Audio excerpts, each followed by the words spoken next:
Bonsoir, monseigneur. Grâce, Père, bénédiction du Seigneur sur vous. Dans Luc Baudéa, évêque de l'Église catholique apostolique de Brésilienne. Exorciste. Monseigneur, voilà, depuis un bout de temps, on constate qu'il y a des suicides un peu partout. Qu'est-ce qui peut amener un homme sain à vouloir penser que le suicide est la dernière solution? Le suicide est une absurdité, et c'est une absurdité, puis il n'y a pas même de motif, il n'y a pas de mobile pour pouvoir expliquer cela. Quand on justifie le suicide, on ne peut même pas justifier le suicide, c'est une absurdité totale. Seulement qu'on pose la question, on interpelle la famille aujourd'hui, la famille de base, la société, on interpelle la formation psychologique, l'environnement psycho-spirituel de la personne, l'environnement magique de la personne, c'est tout ça qu'on interpelle. Parlant de la famille, aujourd'hui, on dit que si les gens meurent facilement, si les gens arrivent à en découdre avec leur vie, à dire je finis avec ma vie, c'est comme s'il faut ôter la vie pour être plus libre. Si les gens arrivent à ce point, on se dit que c'est la famille qui a des problèmes. Parce que la solidarité qui est avant pour les jeunes, d'être initiés par les adultes, l'éducation traditionnelle aujourd'hui fait défaut. Chacun vit l'individualisme. Quelle que soit ta situation sociale, ta situation de vie, plus personne ne s'intéresse à plus personne. Et c'est ça qui fait aujourd'hui que les gens ils se trouvent isolés, même dans leur propre famille. Ils n'ont plus une identité, une personnalité dans leur propre famille. Donc le peuple de ne pas avoir une personnalité dans son propre famille peut amener l'individu à se dire il vaudrait mieux que j'en découvre avec la vie. Et ce n'est pas la solution. Ouais. Mais de par la famille qui se trouve brisée, parce que la famille est en relation circulaire. Si quelqu'un a des problèmes, c'est tout le monde qui a des problèmes avant. Et c'est comme un maillon de la société qui a des problèmes. Donc, si quelqu'un a des problèmes, tout le monde s'intéresse à lui et tout le monde court pour pouvoir l'aider à s'en sortir. Mais aujourd'hui, où nous vivons l'individualisme, quelqu'un a des problèmes et il cherche son problème à lui seul. Et c'est ça la réaction que nous constatons. Il se dit, il vaudrait mieux en finir. Et même quelquefois, si on voit des motifs, on se dit, on ne peut pas en finir avec sa fille, d'écouter avec sa vie de cette manière pour tel motif. Ouais. Donc, la première chose, c'est la famille d'abord qu'il faut reconstituer. La famille que nous avons avant, c'est le père, il est le géniteur, mais c'est toute la famille, tous les membres de la famille qui se chargent de l'individu et l'individu se trouve en sécurité.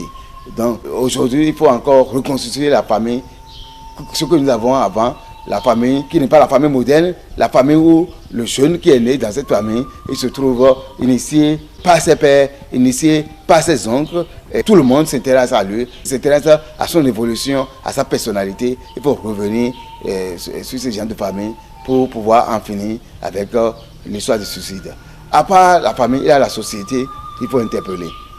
Parce que beaucoup de ces personnes-là, qu'on trouve les cas par cas de ces situations, qu'on trouve, qu'elles constatent, quelquefois c'est des crises économiques, des crises psycho-émotives.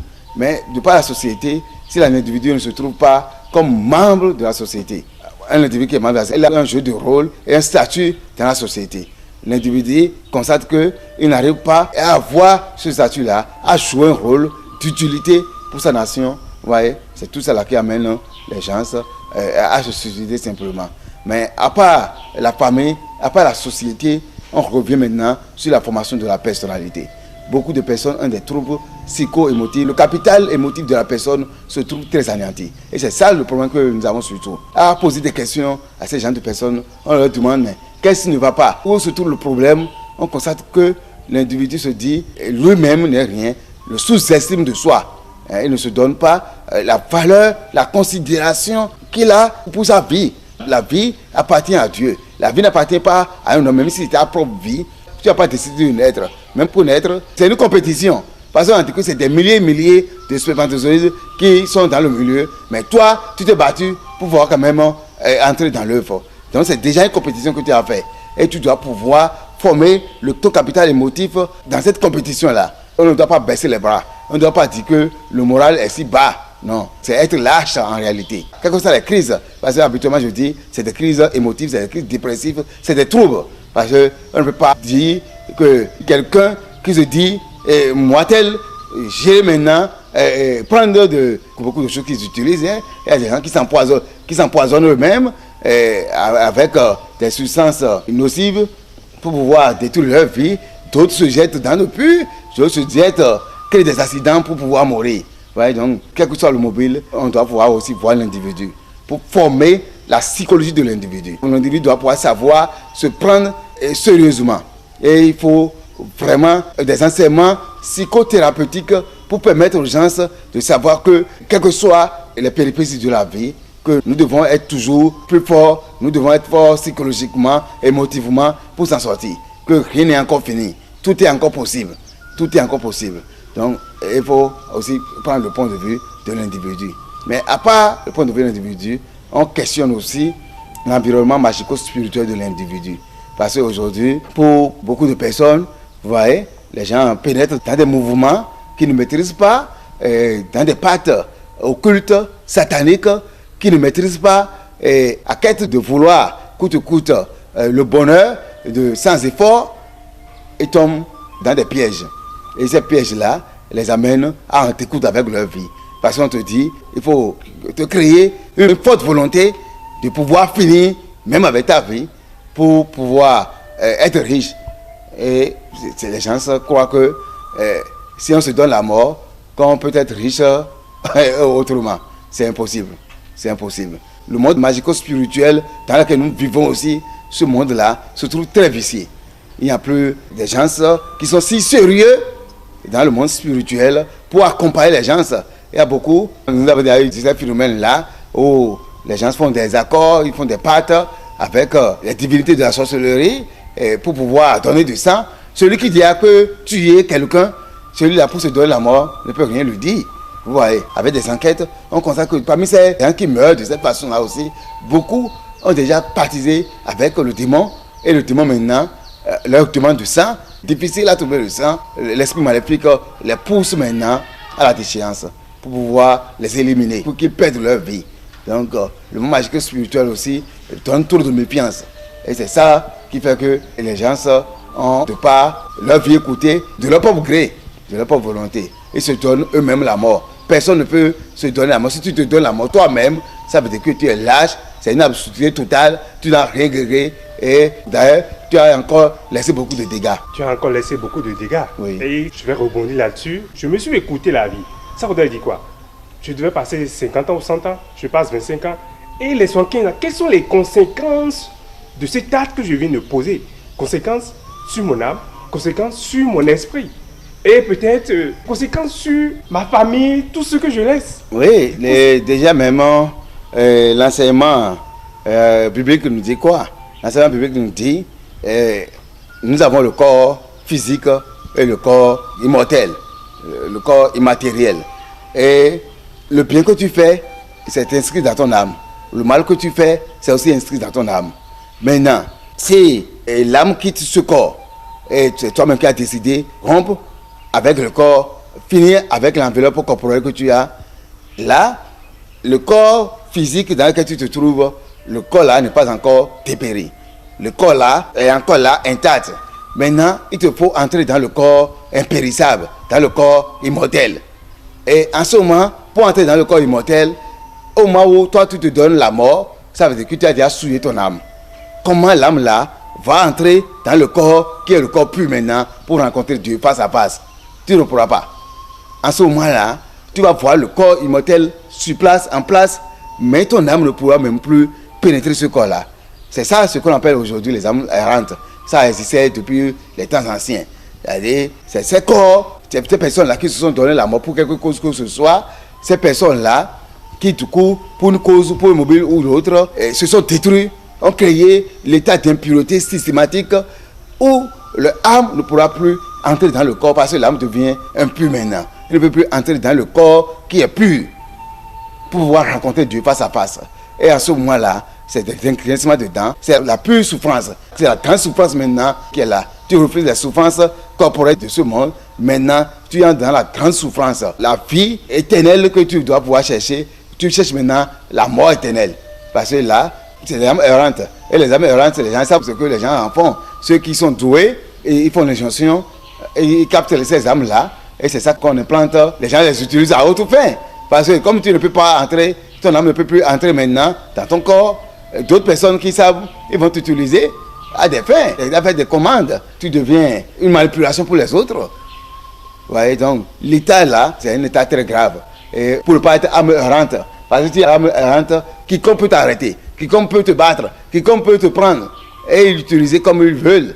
Et ils peuvent t'utiliser encore pour détruire autres personnes. Et c'est toi-même qui t'es créé l'état là. Jusqu'au moment où, l'instant que le destin a écrit, que ton âme quitte ton corps, l'instant va encore revenir. Et c'est à l'instant là maintenant que le corps mortel que tu as va chercher maintenant à laisser l'esprit.